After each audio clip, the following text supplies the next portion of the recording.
जय गुरु जी संगत जी। मेरी अपने गुरु से जर्नी 2004 से 2007,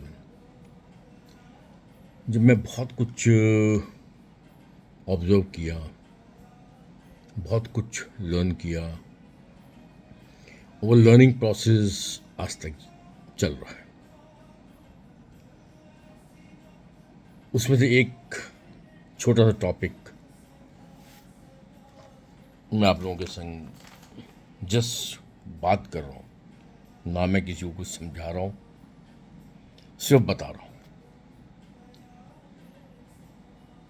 गुरु जी के यहाँ जब मैं गया था तो बहुत कुछ सुनते थे और बहुत कुछ देखा। उसमें से एक चीज़ ये भी देखी कि जब नवरात्रे होते हैं तो संगत ऑटोमेटिकली काफ़ी कम हो जाती थी। काफ़ी बोलूँ तो कम से कम 20 से 30% संगत कम रहती थी नवरात्रों के दौरान। और कुछ लोग शायद लंगर प्रसाद नहीं करते होंगे, और गुरुजी किसी को प्यार से या किसी को कुछ दिखा के, जैसा कई लोगों ने, आप लोगों ने दूसरों के सत्संग में सुना होगा, किसी को डांट के मतलब ये बताने की कोशिश करते थे मैं ही सब कुछ हूँ, और देखो देवियाँ तुम्हारा लंगर प्रसाद बना रही, how lucky you people are. अच्छा, उस समय भी संगत जो दसों कॉल पुरानी संगत वो अवॉइड करती थी गुरु जी के पास आने को। जैसे मैंने बताया 20-30% मिनिमम संगत कम होती थी। उस टाइम की एक बात अलग थी, क्योंकि गुरु जी ने बहुत पर्दे लगाए हुए थे। उस टाइम की संगत ये नहीं समझ पाए कि सामने बैठा हुआ ये हार्ड मास का इंसान कौन है। आज शायद चीज़ें डिफरेंट है। आज मोरलेस we know that he is lord Mahashiva, जो गुरु जी खुद अपने मुंह से बोलते थे। बट आज की तारीख में भी स्टिल हम लोग अपने सारे काम गुरु की बात मान के नहीं करते। एज पर आवर प्रेफरेंसेस, हमारी कन्वीनियंस क्या है, हम उतनी सी बात मान लेते हैं। से फॉर एग्जाम्पल नवरात्रे आ रहे हैं, हम लोग गुरु के सत्संग कर रहे हैं, और उसमें हम बिना प्याज, बिना वो जो कॉल गार्लिक का, लहसुन का लंगर प्रसाद बनाते हैं, और गुरु जी हमें छोटे मंदिर में प्याज और लहसुन खिलाते थे।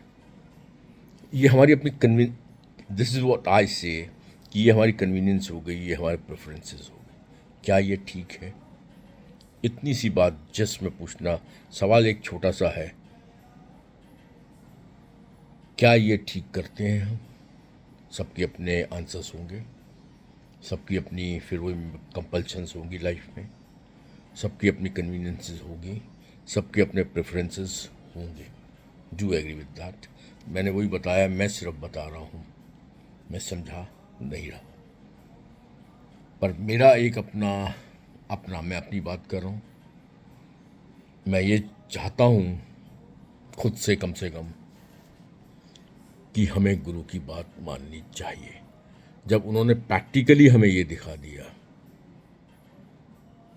मैं कोई देवीय शक्ति नहीं हूँ, मेरा गुरु मेरे हिसाब से कोई देवीय शक्ति नहीं है, मेरा गुरु मेरे हिसाब से महाशिव है, जिसने बहुत सारी देवीय शक्तियाँ इधर उधर फैलाई हुई हैं। मेरा गुरु महादेव है। Energy can neither be created nor could it be destroyed. ना गुरु पैदा हुआ, ना गुरु गया। हम लोग एक छोटा सा पार्ट है उस एनर्जी का। वो खुद अपने आप में सबसे बड़ी एनर्जी है। जैसे गुरु जी कहते थे, मैं महादेव, मैं महाशिव, मैं महाशिव, मेरा 10वां द्वार, कृष्ण का 6ठा द्वार,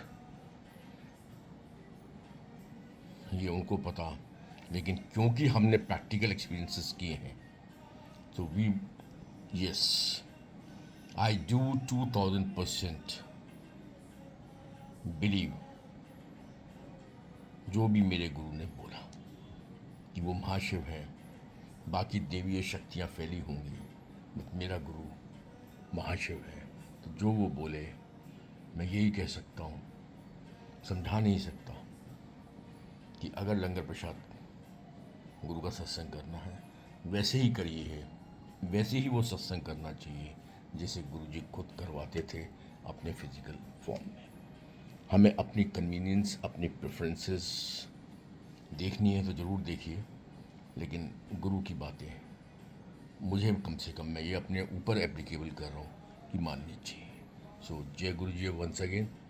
फिर दूसरा टॉपिक मैं जल्दी, एक इस टॉपिक पे मेरी अपनी सोच है जो मैंने आपको बताई, मानना ना मानना आपका काम। जय गुरु।